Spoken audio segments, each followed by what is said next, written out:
So, Nick, just while it looks like there might be a bit of time before they actually start talking, just take us through the basic elements of the federal government's plan. Yes, well, this plan would provide $14.5 billion for schools over 6 years, but the Prime Minister wanted the states and territories to fund a third of that. So for New South Wales's part, New South Wales stands to benefit around $5 billion over the next 6 years, so a significant amount of money, but of course New South Wales would have to come up with the funding around. I might interrupt you there, Nick, just to explain to people if they're just tuning in what we can see at the backs of cameramen there. Yes, it looks like someone's signing a deal. Sitting down and signing the deal. Unfortunately, those camera operators are obscuring our view of this historic moment, but zooming in there on the Prime Minister as she signs this deal with New South Wales. And we're assuming that's what it is at this stage because we haven't heard the official announcement. But Nick, I think this is a pretty good confirmation, Joe. She's signing something, and she's got a bit of a smile on her face, and with good reason too, because it's an achievement to get New South Wales signing on the dotted line. Yes, it certainly does create a bit more momentum for some of the other states to sign on as well, particularly some of the coalition states that had been a bit resistant, states like Queensland and WA. I'll just let everybody reposition.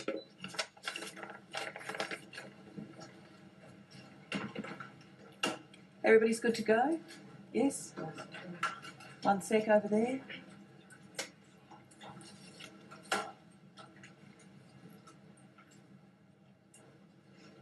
Okay. Well, I'm very pleased to be here with Premier O'Farrell for an historic announcement.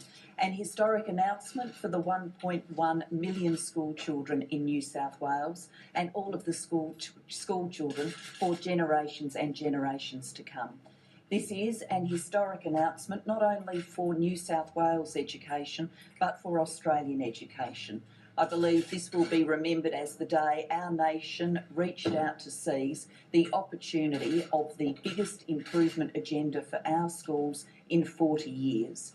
This is an historic day for our nation because I believe, following in the footsteps of New South Wales, we will see more states and territories seriously consider standing for improved schools and improved school funding. For me, this is the culmination of 5 years of work in government and a lifetime of passion for change in education beyond that. What we've done over 5 years is we've made clear what's happening in Australian schools. We've made clear what we need to do to improve Australian schools. We've worked out what it is we need to do to make sure that in our schools today, people are getting ready for the high-skill, high-wage jobs of tomorrow. And we topped all of that off by making a funding offer tied to a school improvement agenda. It's the offer I outlined in recent weeks to provide $2 for every one that states and territories put into improving education so we can work towards a school resource standard for every school, knowing that every school is properly resourced, the teachers, the classrooms, the kids, not only today but for generations to come. It was that offer that was discussed at the Council of Australian Governments meeting last Friday. I'll turn now to Premier O'Farrell to describe New South Wales' response to that offer. Well, thank you, Prime Minister. We're delighted today to sign up to this agreement because it provides additional resources, fairer distribution to deliver higher standards and better outcomes in schools across New South Wales. The New South Wales Government has said since the Gonski report was released that we supported the thrust of its recommendations. That's why last May we changed our own resource allocation scheme to reflect the Gonski principles. What we've done now, though, is to prioritise education by ensuring that the $1.7 billion required of us under this deal can and will be found. We know that the reforms the New South Wales Government has been pursuing, reforms around local schools and local decisions by school principals and school communities, our reforms around higher teacher standards, our reforms around improvements to literacy and numeracy results across New South Wales are in line with the Gonski report. This agreement with the federal government means additional resources will be able to assist to further those reforms and deliver the better education that every student in New South Wales deserves. I'm pleased that New South Wales is the first state to sign up to this agreement. This is the state where education started in Australia. Importantly, this is the state in which public education was pioneered by a New South Wales Premier. This reform today has the potential to ensure that some of the debates of the past, debates about funding mixes, debates about system versus system, are consigned to history, and we continue to focus on what's most important in education, which is giving our young people the best possible start and opportunities in life. Thank you very much, and can I thank the Premier for reaching this agreement. What this agreement represents is a practical approach being taken by the federal government to work with the New South Wales government. What this agreement sees is 3% indexation from the New South Wales government from 2016. And what this agreement would achieve is us reaching a 95% of the school resource standard by the end of the transition period in 2019, so within striking distance of the full school resource standard.